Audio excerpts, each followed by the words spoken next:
Hello বন্ধুরা, কেমন আছেন সবাই? তো বন্ধুরা, গিয়েছিলাম সিঙ্গারের পুকুরপাড়া আমার মামাতো ভাইয়ের বিয়ের অনুষ্ঠানে।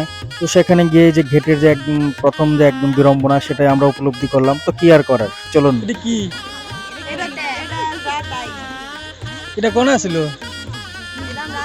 এ তো এটা ঘেট না? হ্যাঁ, না এটা বাজার ছিল না। গরু বান্ধা ছিল। না এটা বাজার ছিল না, এটা কেউ চলে আসলো, খোপা আসলো কেউ। ঠিক আছে, কেউ চলে আসলো, খোপা আসলো। না না না না। তো বন্ধুরা, শেষমেশ আমরা এই গেট পাসের জন্য কিছু টাকা পয়সা আর কি পরিশোধ করে আমরা ভিতরে যাই। তো তারপর ছাড়তেছিল না, অনেক দর কষাকষির পরে একটা নির্দিষ্ট অ্যামাউন্ট দিয়ে আর কি যেতে হয়। যদিও এটা গেট ছিল না, জাস্ট একটা ফিতে ছিল, কিন্তু তারপরে তো এখন বিয়ে তো করতে আসা হয়েছে, এখন কিছু তো টাকা তো দিতেই হবে। তো যাই হোক, বেআইনদেরকে খুশি করে শেষমেশ বরযাত্রী মিলে আমরা সবাই ভিতরে প্রবেশ করলাম।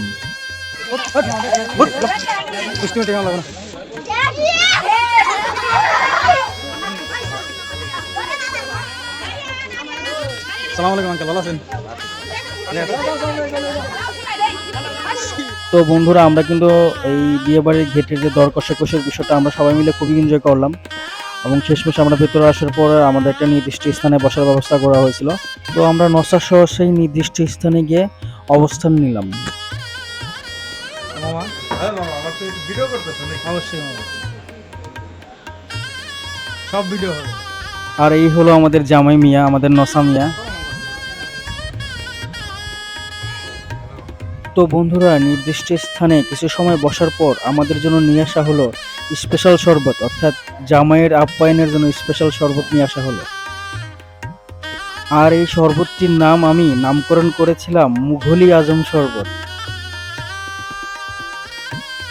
তো বন্ধুরা, ইতিমধ্যে যারা বিয়ে করেছেন তারা তো অবশ্যই জানবেন যে এই আদর করে শরবত পানের কি উদ্দেশ্যটাই হতে পারে। আসলে সেটাই হলো, আদর করবে শরবত খাইয়ে আমাদের কাছ থেকে অর্থ হাতিয়ে নিয়ে নিল আমাদের বেআইনরা, আর আমরাও সেটা দিতে বাধ্য হলাম, কারণ আদরের বেআইন বলে কথা।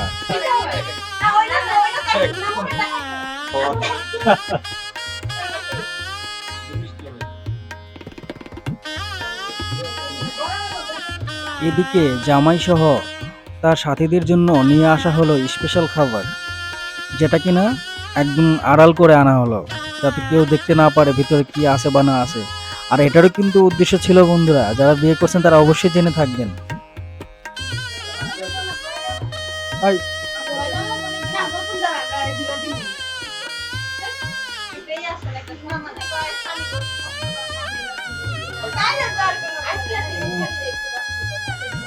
বন্ধুরা, এর মধ্যে আবার হাত ধোয়া নিয়ে কিছু অর্থ হাতিয়ে নিল প্রিয় বেআইনরা। বন্ধুরা, এই জামাইয়ের খাবারের জন্য যে ডিশটাকে তৈরি করা হয়, এটাকে আমাদের মানিকগঞ্জের ভাষায় বলে স্বাক্ষরখানা।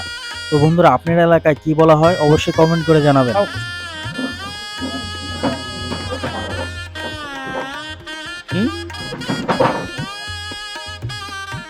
বন্ধুরা, সব ধরনের খাবার দাবার পরিবেশন করার পর জামাই সহ আমরা সবাই মিলে খাবার শুরু করে দিলাম।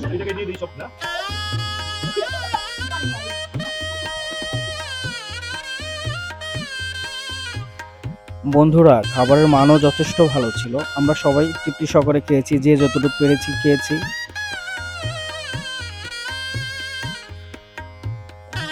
বন্ধুরা, এরকম ভিডিও নিয়মিত পাওয়ার জন্য অবশ্যই আমার প্রোফাইলটিকে ফলো দিয়ে রাখবেন, আর ভিডিওটি ভালো লাগলে অবশ্যই লাইক শেয়ার করবেন।